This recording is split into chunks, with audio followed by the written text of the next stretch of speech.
मित्रों, पिछली वीडियो में अपन 10 सवाल करा चुके हैं। अब नेक्स्ट इम्पोर्टेंट सवालों में अगला सवाल लिखते हैं। सवाल नंबर 11। एक फिसलन पट्टी की लंबाई 10√3 मीटर है तथा उसका निचला सिरा जमीन से 60 डिग्री का कोण बनाता है, तो फिसलन पट्टी की ऊंचाई कितनी होगी। अब फिसलन पट्टी की ऊंचाई ज्ञात करनी। एक बार स्वयं तुम सवाल को हल करके देखिए, उसके बाद सॉल्यूशन देखिए, जिससे आपको सीखने का एक मौका मिलेगा। देखिए, सबसे पहले इस प्रकार के सवाल में अपन राइट एंगल ट्रायंगल बनाते हैं, यानी कि समकोण त्रिभुज बनाते हैं।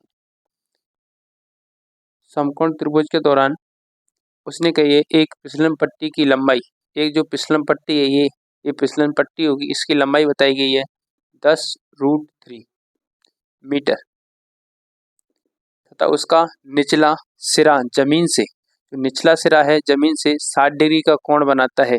ये कितनी डिग्री का कोण बनाता है बताइए? 60 डिग्री का कोण बनाता है। तो फिसलन पट्टी की ऊंचाई कितनी है? ये ऊंचाई मानी जाएगी फिसलन पट्टी की। इसे मानेंगे अपन h। कितनी मानेंगे बताइए? h। नाम दे सकते हैं आप इस त्रिभुज को A B C, इस प्रकार से।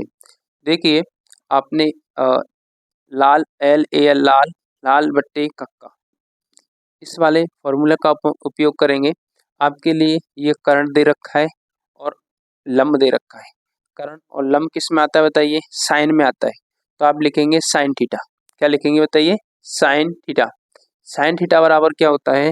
लंब बट्टे में कर्ण। तो यहाँ लिखेंगे अपन लंब, लंब बट्टे में कर्ण। तो साइन थीटा, साइन थीटा का मान कितने डिग्री है बताइए? 60 डिग्री। लंब कितने के आपके पास? h। हमने कितना माना है बताइए? h। और कर्ण कितने के बताइए? 10√3। 10√3 और साइन साइड। अब हमें साइन साइड का मान मालूम होना चाहिए कि साइन साइड का मान कितना होता है। √3/2, √3/2 बराबर h बराबर 10/√3। अब करेंगे अपन वज्र गुणा। क्या करेंगे? वज्र गुणा। वज्र गुणा करेंगे, 2 का इंटू h से करेंगे तो 2h आएगा, बराबर इसका गुणा करेंगे 10√3 का इंटू करेंगे कितने से बताइए? √3 से।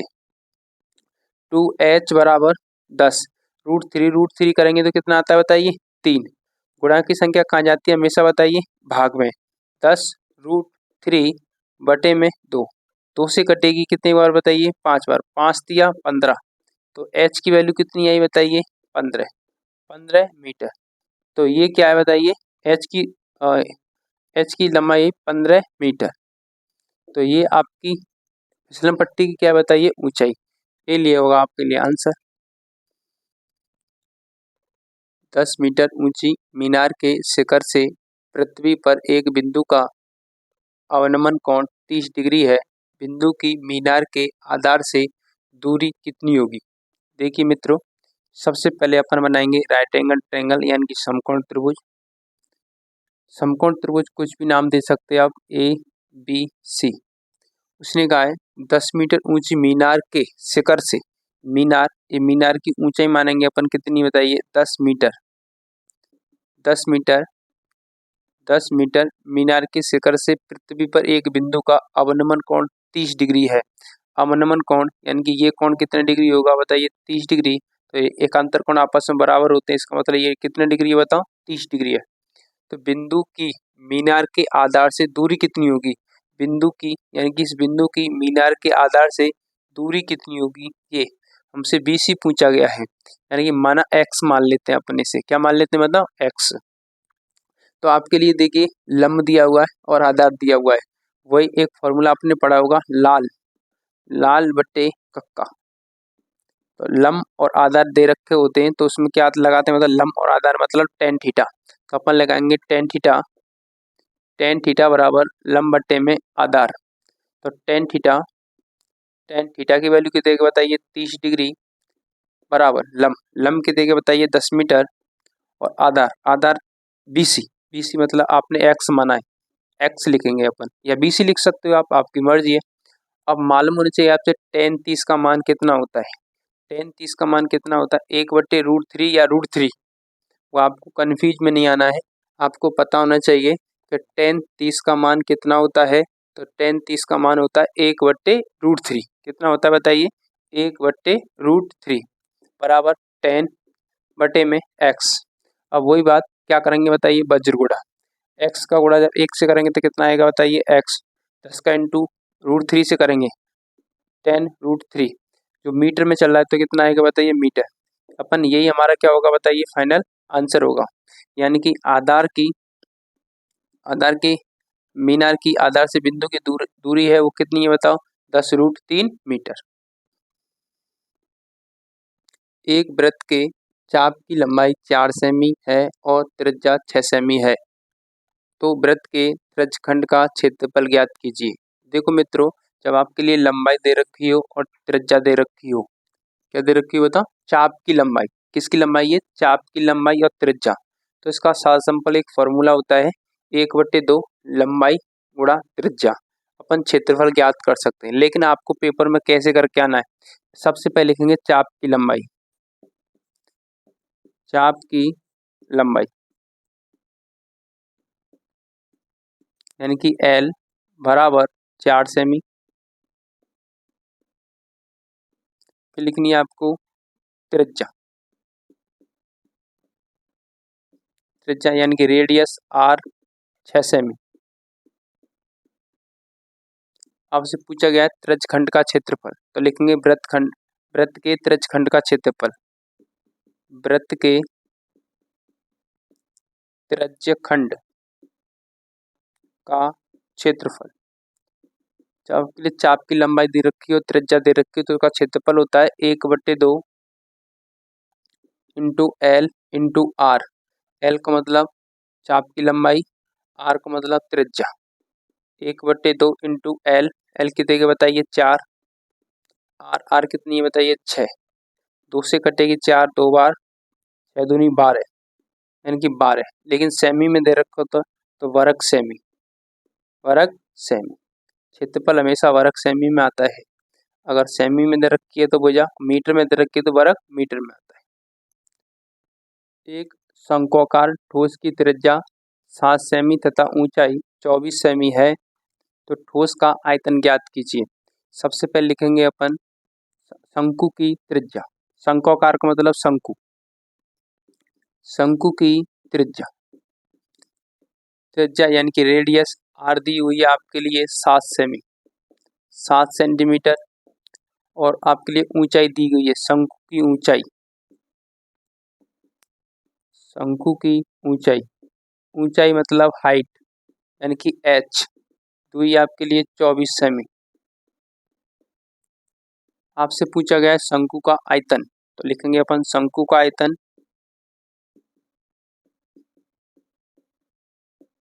शंकु का आयतन का फॉर्मूला हमें याद होना चाहिए 1/3 पाई R स्क्वायर H।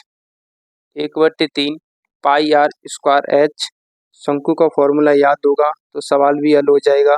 अगर तो आपको शंकु का फॉर्मूला याद नहीं होगा तो सवाल भी हल नहीं होगा। 1/3 पाई R square H, value put up कीजिएगा।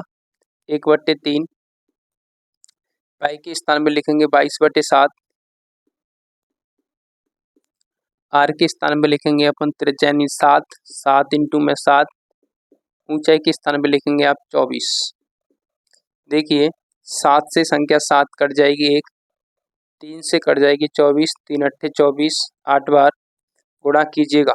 7 8 56, 56 इंटू में 22। 56 इंटू में 22 गुणा करेंगे, 2 गुणा 6, 2 6 की 12 बचा से ले 1, 2 पंजे 10, 10 और 11 इंटू, फिर 2 से गुणा करेंगे वही संख्या आएगी 112 ही। 112 जोड़ेंगे अपन 2 3 2 1। लेकिन आपसे पूछा गया है आयतन। आयतन भुजा सेंटीमीटर, तो सेंटीमीटर क्यूब, यह आपका फाइनल आंसर होगा। एक बेलन के आधार की त्रिज्या 14 सेमी है तथा ऊंचाई 10 सेमी है, तो बेलन का वक्र पृष्ठीय क्षेत्रफल ज्ञात करो। बेलन का हमें वक्र पृष्ठीय क्षेत्रफल ज्ञात करना है। देखिए सबसे पहले जो चीज दी हुई है उसे लिखेंगे अपन। सबसे पहले देखिए बेलन के आधार की त्रिज्या यानी बेलन की त्रिज्या, हम लिखेंगे बेलन की त्रिज्या। बेलन की त्रिज्या यानी कि आर रेडियस आपके लिए दी हुई है 14 सेमी। आपके लिए फिर ऊंचाई दी गई है, बेलन की ऊंचाई, बेलन की ऊंचाई यानी कि हाइट एच दी हुई है आपके लिए 10 सेमी। 10 सेमी। आपसे पूछेगा बेलन का वक्र पृष्ठीय क्षेत्रफल, तो यहाँ लिखेंगे बेलन का वक्र पृष्ठीय क्षेत्रफल, वक्र पृष्ठीय क्षेत्रफल। अब आपको बेलन के वक्र पृष्ठीय क्षेत्रफल का फॉर्मूला याद होना चाहिए, और बेलन का वक्र पृष्ठीय क्षेत्रफल होता है 2 पाई आर एच। क्या होता है बताइए? 2 पाई आर एच यानी कि बेलन की परिधि, बेलन की परिधि 2 पाई आर, बेलन की परिधि और एच। देखिए इस प्रकार से बेलन है, तो बेलन की परिधि, परिधि के बराबर क्या होगी बताइए? इसकी चौड़ाई, और हाइट और साम यानी कि एच, एच और शामिल हो जाएगी इसके तहत 2 पाई आर वृत्त की परिधि होती है और एच 2 पाई आर एच। ये बेलन का वक्र पृष्ठीय क्षेत्रफल होता है। बेलन के वक्र पृष्ठीय क्षेत्रफल जैसे मार्कर देखिए, एक बेलन के आकार का ही है बेलन, बेलन के ऊपर क्या बता वृत्त की सी परिधि है, और ये बेलन की ऊंचाई है, हाइट है। तो अपन कह सकते हैं अपन बेलन की परिधि होगी 2 पाई आर और हाइट एच, ये होता है बेलन का वक्र पृष्ठीय क्षेत्रफल। देखिए 2 के स्थान पर लिखेंगे 2, पाई के स्थान पर लिखेंगे 22/7, और आर के स्थान पर लिखेंगे अपन 14, और एच के स्थान पर लिखेंगे अपन 10। संख्या काटेंगे, 7 से 14 कटेगी कितनी बार बताइए? 2 बार। 22 दूनी 44, 44 दूनी 88, और 88 इंटू में तो आप 10 करोगे तो आएगा 880। लेकिन आपके लिए सेमी दे रखी है तो सेमी, मीटर दे रखी है तो मीटर, तो आपके लिए वजह सेंटीमीटर में दे हुए है तो सेंटीमीटर स्क्वायर। ये आपका क्या होगा बताइए? आंसर। सवाल नंबर 16, बिंदु माइनस के 2,9 की एक्स अक्ष से दूरी लिखिए। एक्स अक्ष से दूरी लिखिए। मित्रों इस प्रकार का सवाल हर बार एग्जाम में पूछा गया है, बहुत इंपॉर्टेंट प्रश्न है। कि तो आपसे एक्स अक्ष की दूरी पूछेगा या आपसे वाई अक्ष की दूरी पूछेगा। जब एक्स अक्ष की दूरी पूछे तो वाई का निर्देशांक बताना है तुमको, और वाई से दूरी पूछे तो एक्स अक्ष का निर्देशांक बताना है आपको। इस प्रकार से अपन इस प्रश्न का उत्तर ज्ञात करते हैं। देखिएगा अब लिखते हैं अपन किसी बिंदु की एक्स अक्ष से दूरी, किसी बिंदु की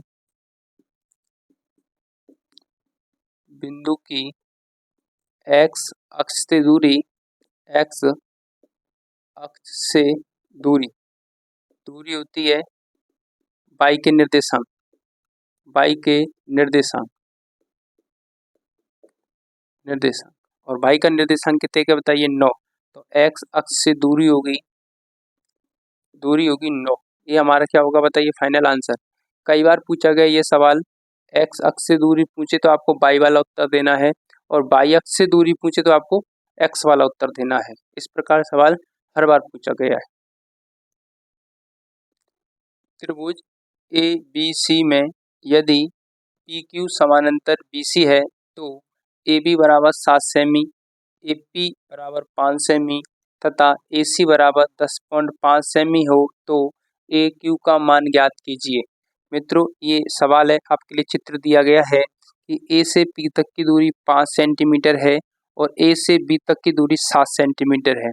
ए से क्यू तक की दूरी नहीं बताई गई है हमारे लिए, लेकिन ए से सी तक की दूरी बताई गई है 10.5 सेंटीमीटर, और हमसे ए से क्यू तक की दूरी पूछी है। तो आपने पढ़ा होगा थेल्स प्रमेय, थेल्स प्रमेय के अनुसार इस सवाल को अपन सॉल्व करेंगे। देखिए ए सी दिया हुआ है आपके लिए, कितना बताइए? 10.5। तो आप लेकिन थेल्स प्रमेय लगाएंगे अपन ए सी बटे, यानी कि ए सी बटे ए क्यू, क्या लगाएंगे बताओ? ए क्यू बराबर, ऐसे यहाँ पे लगाएंगे ए बी बटे ए पी, क्या लगाएंगे बताओ? A P. इस प्रकार से थेल्स प्रमेय आपने पढ़ी होगी, थेल्स प्रमेय, थेल्स प्रमेय के अनुसार इसे हल करेंगे अपन।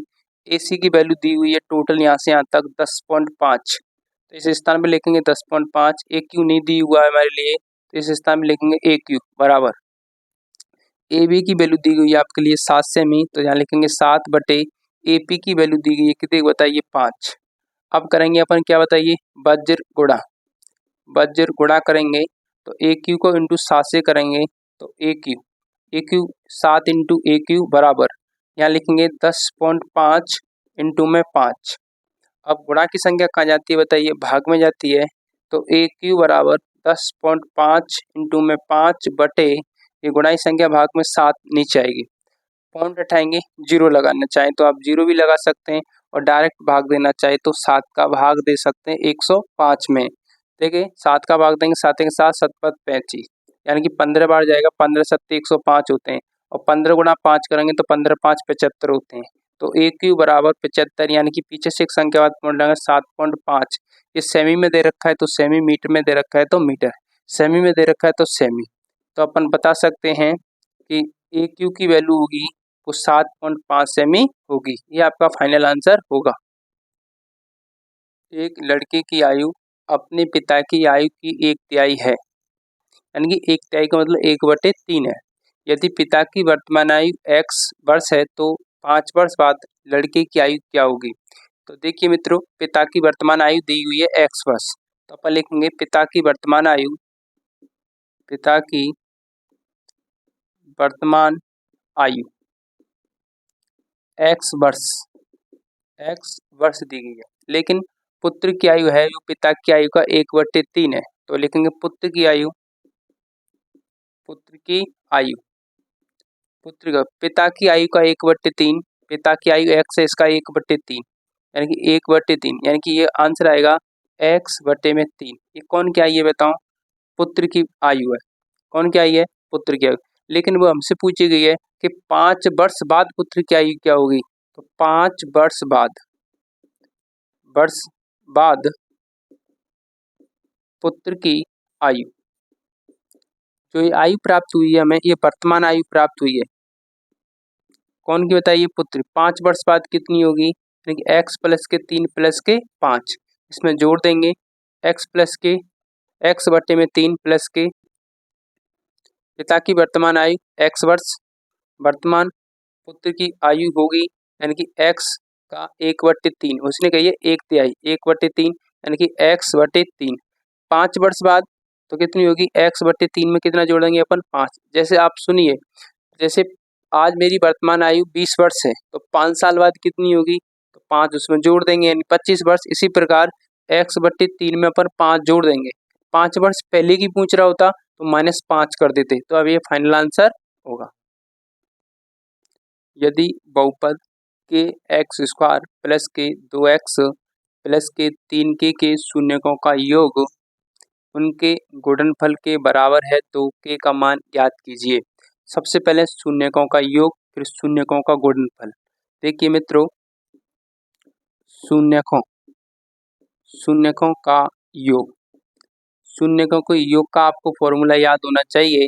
शून्यकों के योग का फॉर्मूला होता है -b बटे में a, -b/a। -b की वैल्यू कितनी दी हुई है आपके लिए बताइए, -2 कितनी बताओ, 2, तो -2 यानी कि 2 दी हुई है, तो माइनस का फॉर्मूला आएगा -2। a की वैल्यू कितनी है बताइए, a की वैल्यू है k। इस प्रकार लिखेंगे। इसमें गुणनफल, शून्यकों का गुणनफल, शून्यकों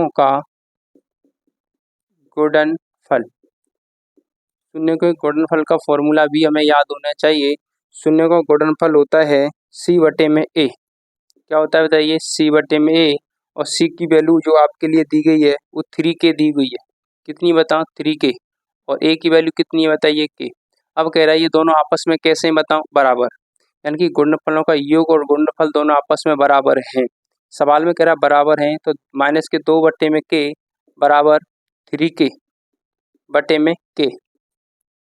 अब करेंगे अपन वज्र गुणा करेंगे। इसके संख्या इससे गुणा होगा -2k बराबर, इसका गुणा इससे होगा 3k स्क्वायर। कितना आएगा बताओ, 3k स्क्वायर। अब ये संख्या बराबर में आ चुकी है। अब इस स्क्वायर से इस k को काट देंगे तो -2 बचेगा यहाँ, और यहाँ बचेगा 3k। k की वैल्यू चाहिए तो k की संख्या गुणा की k के सामने की संख्या गुणा की संख्या कैसे चली जाएगी बताइए, भाग में, 2/k बराबर k। अगर इससे अगर समझ में नहीं आया तो मैं यहाँ लिखता हूँ। देखिए एक बार मिटा के वापस, अगर आपको इस संख्या से भी काट सकते हैं, k से k ऐसे भी काट सकते हैं। तो -2 बटे में k बराबर कितनी बचेगी बता, 3। 3 बटे में कोई संख्या नहीं तो 1, तो अब बज्र गुणा करेंगे तो संख्या आएगी 3 के बराबर -2 और फिर संख्या के की वैल्यू चाहिए हमें, तो -2 बटे गुणाई संख्या कहाँ जाएगी बताइए, भाग में 3, तो के की वैल्यू आएगी -2 बटे में 3। इस प्रकार आप आंसर ज्ञात करेंगे। दी गई श्रेणी यानी कि 2, 5 बटे 2, 3, 7 बटे 2 इस प्रकार लगातार एक एपी में है, तो इसका पांचवा पद क्या होगा। मित्रों आपको पांचवा पद ज्ञात करना है। पांचवा पद का मतलब क्या होता है, पांचवा पद का मतलब होता है a प्लस के 4d। आपके लिए पहला पद चाहिए यानी कि और d चाहिए यानी डिफरेंस चाहिए, तो पहला पद तो है हमारे पास 2 और डिफरेंस नहीं है, तो मित्रों सबसे पहले अपन डिफरेंस निकालेंगे। तो a यानी कि a1 पहला पद कितना होगा बताइए 2। डिफरेंस कैसे निकालते हैं अपन, a2 माइनस के a1 यानी कि 5 बटे 2 में से घटाएंगे अपन कितना बताइए 2। इसके नीचे कोई अंक नहीं है तो अपनी तरफ से 1 लिखो। एलसीएम लेंगे कितना आएगा बताइए 2। 2 का भाग 2 में देंगे, एक बार जाएगा और 1 का गुणा 5 से करेंगे तो कितना आएगा बताइए 5, माइनस के स्थान पर माइनस आएगा। 1 का भाग 2 में देंगे, 2 बार जाएगा, 2 का इंटू जब 2 से करेंगे तो कितना आएगा बताइए 4। 5 में 4 गया तो 1 और 2 यों की तो 1 बटे 2 डिफरेंस आ गया। तो हमसे पूछा गया पांचवा पद क्या होगा। पांचवा पद का मतलब होगा a प्लस के 4d। 5 a की जगह स्थान पे 2 आएगा प्लस 4 इंटू डी के स्थान पर 1 बटे 2 आएगा, 1 बटे 2। अब 2 से ये 4 कटेगा 2 बार, देखिए 2 प्लस के 2 बराबर 4। तो आपका ये आंसर होगा यानी पांचवा पद क्या होगा बताइए 4।